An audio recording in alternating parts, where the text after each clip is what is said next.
Hello, dito tayo sa shop. Na-check natin yung isang refrigerator dito na kailangan mapa-install natin.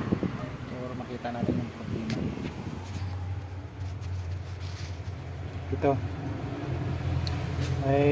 Ito ay i-check na natin.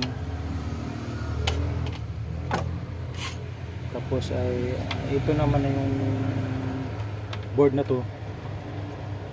Dalawang board nito sa Toshiba na refrigerator inverter. Ang problema nito ay ang compressor ang problema, hindi na umaandar. Tsaka